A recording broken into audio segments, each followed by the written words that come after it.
পবিত্র ঈদুল ফিতর উপলক্ষে কমলাপুর রেল স্টেশনে ঘরমুখো মানুষের উপচে পড়া ভিড়।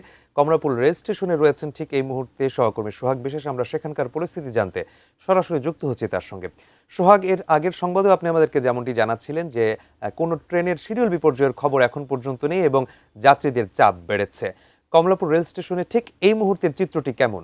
তখন থেকেই দেখছি যে যাত্রীদের মোটামুটিভাবে একটা আনাগোনা, অর্থাৎ খুব বেশি চাপ, খুব বেশি ভিড় এমনটা আসলে বলা যায় না। কারণ এবারে রেলওয়ে কর্তৃপক্ষ যেটি করেছে সেটি হচ্ছে গেটেই তারা একটা নিরাপত্তা বলয় তৈরি করেছেন, যে কারণে সেখান থেকে যাদের কেবলমাত্র রেলে ভ্রমণের জন্য টিকিট রয়েছে কেবলমাত্র তারাই এই রেলওয়ে স্টেশনের ভিতরে প্রবেশ করতে পারছে।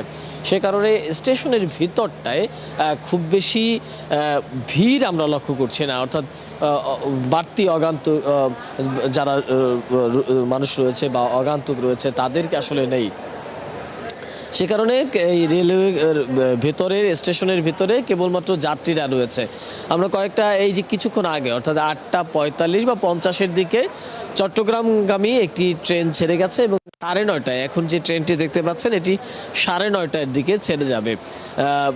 এই ট্রেনগুলোতে আমরা এখন পর্যন্ত যেটি দেখছি যে সেটি হচ্ছে যে এর আগের ঈদগুলোতে যেটি হয়েছে বা যেটি দেখেছি যে ট্রেনের উপরে ছাদে এত বাড়তি চাপ থাকে, অর্থাৎ ঝুঁকি নিয়ে ট্রেনে ভ্রমণের একটা প্রবণতা সবসময় আমরা দেখে এসেছি। তবে এবারকার ঈদের চিত্রটা একটু ভিন্ন, যে ট্রেনের উপরে বাড়তি যাত্রী চাপ কিংবা ঝুঁকি নিয়ে যে ভ্রমণ, সেই ঝুঁকি নিয়ে ভ্রমণের ব্যাপারে খুব নিরুৎসাহিত করা হয়েছে এবং রেলওয়ে কর্তৃপক্ষ বলছে যে তারাও তাদের জায়গা থেকে যাত্রীদেরকে এই ব্যাপারে নিরুৎসাহিত করছেন এবং নিরাপদ ভ্রমণের ক্ষেত্রে সব ধরনের প্রস্তুতি তারা নিচ্ছে। যাত্রীদের কাছ থেকেও এখন পর্যন্ত খুব বড় ধরনের আমরা অভিযোগ পাইনি।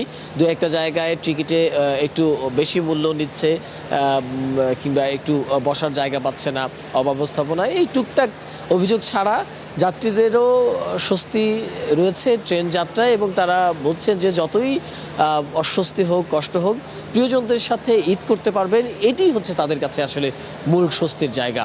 সাইমুল, এই ছিল আসলে আমার কাছে কমলাপুর রেলওয়ে স্টেশনের যে যাত্রা, ঈদ যাত্রা, সেই ঈদ যাত্রার সর্বশেষ অবস্থা।